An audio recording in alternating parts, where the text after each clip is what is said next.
Personally, I have seen tons of benefits from the Danish healthcare system. Two of my kids have had their tonsils and adenoids removed. One of my kids had tubes put in his ears.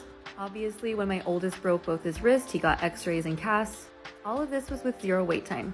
Since I had to take an ambulance, which arrived to my house within 5 minutes, and almost immediately had a life-saving surgery. Once my youngest son suddenly developed croup in the middle of the night and couldn't breathe. So emergency services sent an ambulance to my house, which once again arrived within 5 minutes. 2 EMTs came up and checked on his breathing and just hung out until they were sure he was okay. I had 2 instances where my pregnancy was considered high risk, so I got plenty of extra care and weekly ultrasounds. Later, I needed to be induced for the health of the baby.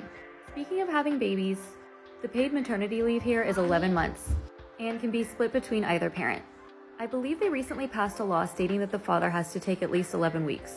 During that time, all but 2 of the baby's checkups are performed in your home by a visiting nurse.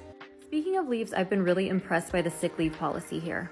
If you have a chronic illness or injury, you get a paid sick leave until you're cleared by your doctor, along with all the help you need to get you back to work.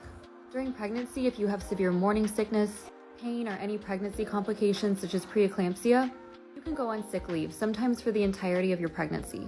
If you have a miscarriage, you can go on leave, sometimes up to several months depending on your physical and mental health.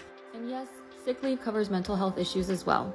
For instance, if you get burnt out at your job and start having symptoms of anxiety and depression, you can go on leave until your doctor sees fit. All of these services are for no additional charge and available to anyone residing in Denmark. And yes, we do pay for these with our taxes. Danes pay between 30 and 60% in taxes depending on income, most people paying about 38%.